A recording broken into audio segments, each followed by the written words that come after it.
په دوبي کې ګاز بندیز یو سړي د دوه ښځو کورونو ته تګ راتګ غوښتنه وکړه.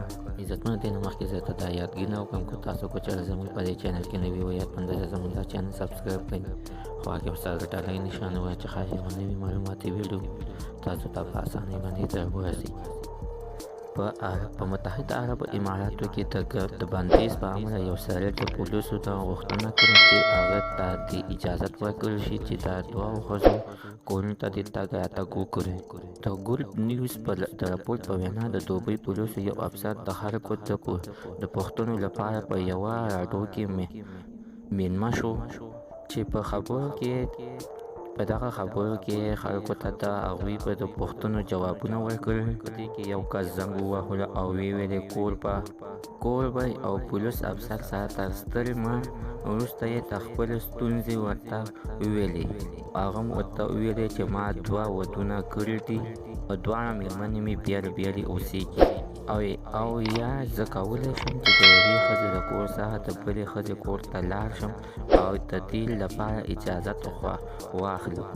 د دوبۍ پولیس افسر په دغې د پوښتنې د اورېدلو سره وروسته وخندېدلو او ویې دا ډېره ښه لار ده چې ته د یوې ښځې څخه لیدل نه غواړې، کوره چې راوځې نو دا ګرانه ده.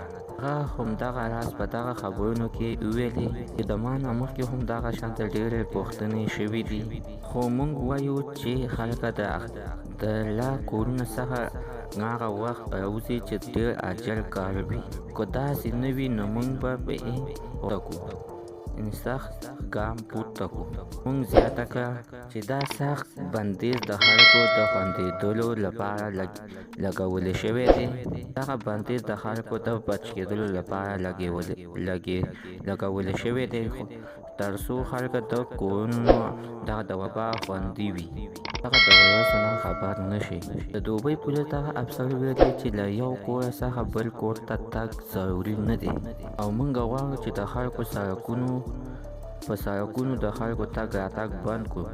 ټول خلک دې لږ شانتې سخته تېره کړي او دا ټول بندیزونه موږ د دغې لپاره لګولي دي چې پخواني غوندې امن راشي او خلک دې ښه خوشحالۍ زندګي وکړي. په خبرو کې یو بل کس بیا پوښتنه وکړه چې هغه د خپل سپي سره بهر قدم واخلی شي، نو په جواب کې ورته وویل شو چې یوازې مخصوص خلکو ته د کورونو د راتلو اجازت شته او په دا عاجل کار څخه هېڅوک د هم کور نه بهر نه راوځي. یعنې که د چا ډېر ضروري کار نه وي نو هغه کسان بالکل د خپل کور نه بهر ته نه راوځي. ما کو زموږ نننۍ معلومات د دې پورې کو تاسو کو چې زموږ په دې چینل کې نوي وئ پنده زموږ دا چینل سبسکرایب کړئ، خوا کې ورسره د ډالۍ نښانه ووهئ، ښایي یوه نوي معلوماتي ویډیو تاسو ته په اسانۍ باندې درورسي.